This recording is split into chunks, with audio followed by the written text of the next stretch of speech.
Welcome back to the Corbett Report, ladies and gentlemen. I am James Corbett of CorbettReport.com. Hey, remember how absolutely ecstatic that brave defender of progressive values Hillary Clinton was when she received an award from the Planned Parenthood Federation of America named after her personal hero, Margaret Sanger? I have to tell you that it was a great privilege when I was told that I would receive this award. I admire Margaret Sanger enormously. Her courage, her tenacity, her vision. Another of my great friends, Ellen Chesler, is here, who wrote a magnificent biography of Margaret Sanger called Woman of Valor. And when I think about what she did all those years ago in Brooklyn, taking on archetypes, taking on attitudes and accusations flowing from all directions, I am really in awe of her. And there are a lot of lessons that we can learn from her life and from the cause she launched and fought for and sacrificed so greatly. Ah, yes, Margaret Sanger, an empowered woman who bravely took on archetypes and attitudes and accusations and persevered, and thus the Margaret Sanger Awards were named after her and bestowed on the likes of Hillary Clinton. Just one little problem with that. Oh yeah, Margaret Sanger is being disowned by Planned Parenthood. Yes, you may have heard this little newsflash. Margaret Sanger is being cancelled, and here I am with a fact check to say, yes, indeed that is happening. And although they won't get into many specifics of why it's happening, they will at least admit that Margaret Sanger is being cancelled. So let's take this straight from the horse's mouth. Why not? We'll go to PlannedParenthood.org for this news announcement. Planned Parenthood of Greater New York announces intent to remove Margaret Sanger's name from New York City Health Center. Today, Planned Parenthood of Greater New York announced its plans to remove Margaret Sanger's name from Manhattan Health Center as a public commitment to reckon with its founder's harmful connections to the eugenics movement. PPGNY also announced it is working with the Community Board, City Council, and community to rename an honorary street sign that marks the Margaret Sanger Square at the intersection of Bleecker and Mott Streets in Manhattan. The announcement reflects the first of many organizational shifts to address Sanger's legacy and system of institutional racism, which negatively impacts the well-being of patients, staff, and PPGNY's broader communities. The initiative is part of PPGNY's Reviving Radical initiative, an initial 3-year commitment and framework for holding long overdue dialogues and uplifting a vision for repair and transformation that communities of color and reproductive justice leaders have been calling on for decades. Okay, I'll stop reading there. I will invite you to go to the post, which, of course, I will link up in the show notes so that you can go and read it for yourself and discover that there are several more paragraphs of blather that follow that initial couple of paragraphs of blather, but not one word about what the actual specific accusations are here. Why is it suddenly, after literally decades and decades of defending Margaret Sanger's atrocious and obvious and blatant and unrepentant racism and adherence to the eugenics philosophy, why have they suddenly done an about-face and decided to take her name off of the buildings and the street signs and what have you? Why are they suddenly starting to distance themselves from Margaret Sanger? Well, as I say, please go and read through the entire post and you will discover they will not tell you any of that. They're just going to, oh, well, we'll just take the name down and that's that. Case closed. All done. Well, not quite. As they say, they are starting a Reviving Radical initiative, the 3-year commitment to overhaul and uplift their vision for repair and transformation of communities of color, blah, blah, blah. And again, that is a lot of blah, blah, blah. They give 5 very specific examples of exactly what they're going to do with this Reviving Radical community mandates. Number 1, reckon with Planned Parenthood's legacy and contributions to historical reproductive harm within communities of color. That'll be interesting. Number 2, divest from and dismantle white dominant organizational cultural norms and values, whatever that means. Number 3, adopt individual and institutional practices that value people of color. All right, I don't know how on earth they're going to measure that goal, but there you go. Number 4, center communities of color voice, experience, and knowledge of self. That actually comes in to play with regards to one very specific Margaret Sanger quote. And number 5, build accountable relationships with communities of color. Again, a lot of touchy-feely political blather, which one understands in the current political climate why Planned Parenthood is saying this, but as I say, go read the post for yourself. They will not at all even broach the subject of what it is specifically that Margaret Sanger said or did that they are now trying to distance themselves from. If you want that actual information, you'll have to turn to an online independent source like, say, the Corbett Report. And of course, we could trace this back once again to Margaret Sanger, an avowed racist eugenicist. And again, that statement is made advisedly, which can be garnered from her own statements, her own writing, her own correspondence, that are all out there and on the record. And we listened earlier to her interesting statement, which she realized she had to amend after making it, that the greatest sin that a family could make is to bring a child into the world. Well, she did affirm that elsewhere in her writing, so that was not just a slip of the tongue. For example, in one of her writings, she wrote, quote, "The most merciful thing that the large family does to one of its infant members is to kill it," end quote. And just in case there's any confusion about what the driving agenda and ideology behind the American Birth Control League and Planned Parenthood really was, she wrote about this in great length in various essays and articles, and in the Birth Control League official publication, where she wrote things like, quote, "The campaign for birth control is not merely of eugenic value, but is practically identical with the final aim of eugenics." And, quote, "Eugenics is the most adequate and thorough avenue to the solution of racial, political, and social problems," end quote. Now, quotations like that, when they're delivered out of context like that, tend to instill in a lot of people out there the idea, well, this really is all about helping the poor people. This is all about creating the nicer conditions for human society generally so that people can get along and prosper and be happy. But there is the underlying niggly little detail that this is an absolute dagger aimed at the very populations it is supposed to be helping. In the time-honored tradition of wolves in sheep's clothing, so too has the American Birth Control League and Planned Parenthood been very careful to cloak its real agenda behind woolly rhetoric about helping the poor, when in fact the poor and hatred of them are the very core of Margaret Sanger's eugenics ideology. And again, this is garnered from her writings, such as, quote, "All of our problems are the result of overbreeding among the working class," end quote.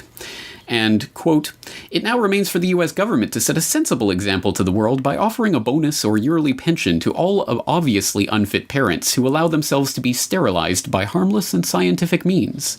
In this way, the moron and the diseased would have no posterity to inherit their unhappy condition. The number of the feeble-minded would decrease, and a heavy burden would be lifted from the shoulders of the fit," end quote.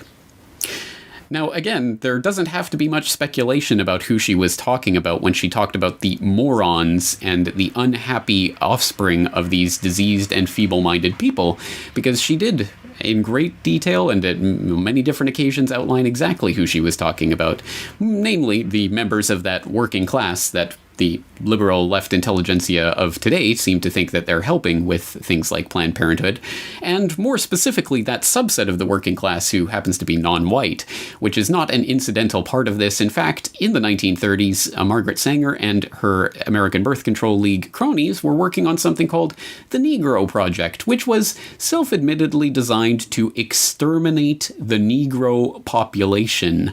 Once again, this is not my take on it, this is directly from her own writings. In a 1939 letter to Dr. Clarence Gamble of Procter & Gamble fame, she wrote, quote, "The minister's work is also important, and he should be trained, perhaps by the Federation, as to our ideals and the goals that we hope to reach.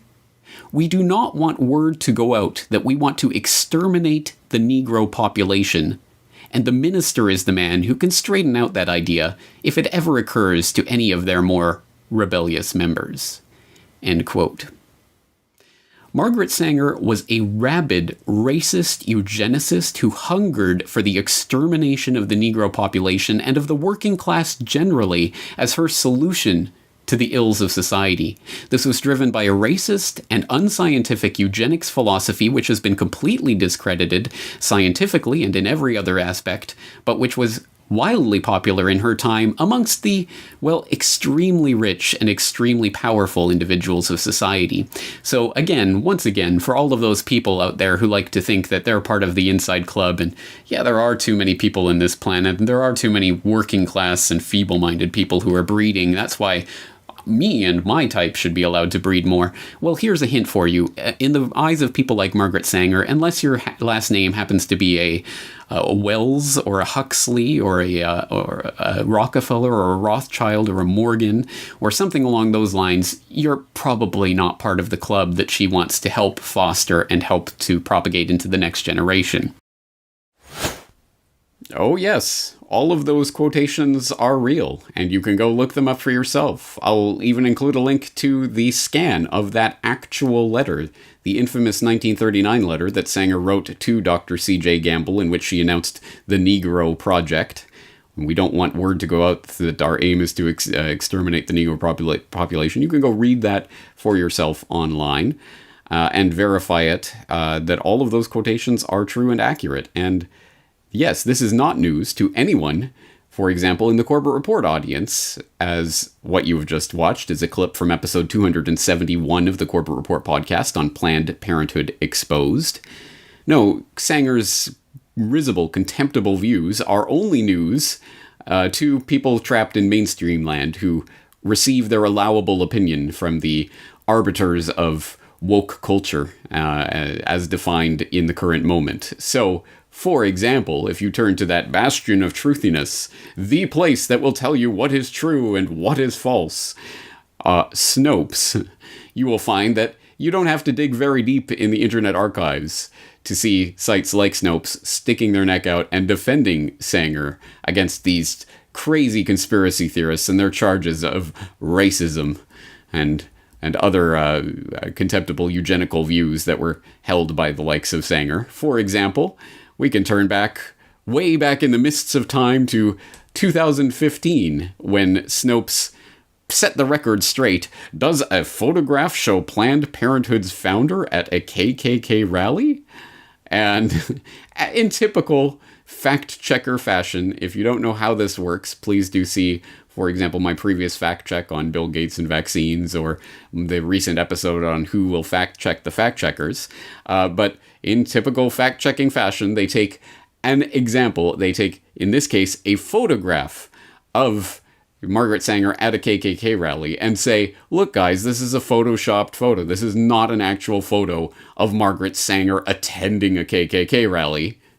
Asterisks way down at the bottom. Oh, by the way, she really did attend a KKK rally, but this isn't a picture of it. So, again, missing the point by a mile, but of course that's exactly the point of things like that. No, this is a fake photoshopped photo. This isn't real. Oh, and by the way, she really was speaking to a KKK rally. We just don't have a photograph of it. Or, how about this one from August of 2015? Did Margaret Sanger decry Slavs and Jews as human weeds? Where, once again, they go to task on this stupid meme that's popped up on Facebook and social media. It's totally fake news saying that Margaret Sanger called Jews and Slavs human weeds. She said nothing of the sort about Jews and Slavs specifically. Oh, and by the way, here's the piece that she wrote in the New York Times in 1923 that specifically says, quote, birth control is not contraception indiscriminately and thoughtlessly practiced. It means the release and cultivation of the better racial elements in our society and the gradual suppression, elimination, and eventual extirpation of defective stocks, those human weeds which threaten the blooming of the finest flowers of American civilization, end quote. See? Totally different than what that silly meme was saying. Yes, the typical fact-checking nonsense you would expect from Snopes and their ilk. See, Margaret Sanger, she was totally hip and progressive and always was, and you're just a crazy conspiracy theorist if you want to call her racist or anything of the sort. And then, boop, July 23rd, 2020, Margaret Sanger's name to be dropped from NYC clinic over eugenics connection. Yes, Snopes literally just reproduces the AP article about Sanger being dropped over her eugenics and racist beliefs, but will they go back and amend any of their previous material on Sanger? Will they acknowledge this in any way? Nope, they've just said what is the currently acceptable, politically allowable opinion right now at the moment and move on as if nothing ever happened. And so you would think in any sort of sensible universe, the people who have been defending Sanger and her legacy for decades now would take a moment of self-reflection, a little pause for thought about, wow, we were really, really, really wrong about all of this for a very long time, and now we are being put in our place, and we've been humbled, and we won't presume to be telling people that they are wrong because they've misinterpreted, or this Facebook meme gets the context of some quote slightly wrong or something like that. No, we will really do our best to actually verify what it is that went. No, of course, this is not a sensible universe, and that is not going to happen.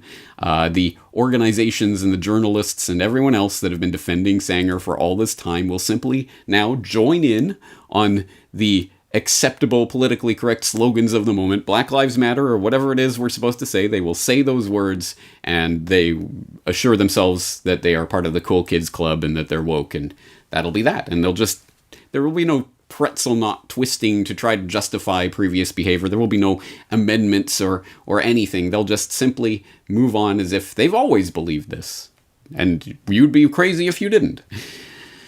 So it is, I suppose, in some sense, a vindication that even now the most mainstreamy, blandy, milquetoast establishment mouthpiece media organs like USA Today are running op-eds with titles like "Remove Statues of Margaret Sanger, Planned Parenthood Founder Tied to Eugenics and Racism." But I'm pretty sure that all of the previous defenders, the Snopes and the Time magazines and all of those, will continue to be comfortable in pretending that they are the arbiters of truth, and crazy conspiracy outlets like the Corbett Report, even though they were absolutely correct all along, are still wrong. Conspiracy theorists are wrong even when they're right, as I noted in a recent Propaganda Watch. So let's continue, actually, because, of course, now this little bit is coming out in a sort of controlled way, and you can even point to a group called Save PPGNY, Save Planned Parenthood of Greater New York, which is a group of employees, disgruntled employees, who are now trying to blow the whistle on the CEO of PPGNY and talking about the racist founder of Planned Parenthood and things like that, and dealing with the racist legacy. And it's going to be moved into the Black Lives Matter mainstream conversation that's happening right now. But before we move on from this subject, I mean, let's make a note of this. This is not just about Margaret Sanger. This is not just about racism. This is not just some tangential thing that, whoa, there was this kind of problem with something that the founder of this organization once said, but that's the ancient history. No. This is still an ongoing problem, and one that needs to be brought out fully so that it isn't covered up, just as Margaret Sanger's beliefs and ideas have been covered up for decades, even though they're right there in front of your face and you could read them at any time. So let's put it on the record. The American Birth Control League, which evolved into Planned Parenthood, but was exactly institutionally identical to Planned Parenthood. It was the birthplace of Planned Parenthood. It boasted such sterling board members as Lothrop, the Rising Tide of Color Stoddard, the League's Birth Control Review, which was its magazine, its periodical, published such luminaries as American eugenicist Harry Laughlin and Nazi eugenicist Ernst Rudin, and a whole slew of other literal card-carrying eugenics society members, and the model eugenic sterilization bill that was used as the basis for the involuntary sterilization laws that were implemented throughout the United States. And of course, you can find out more information about that in Why Big Oil Conquered the World.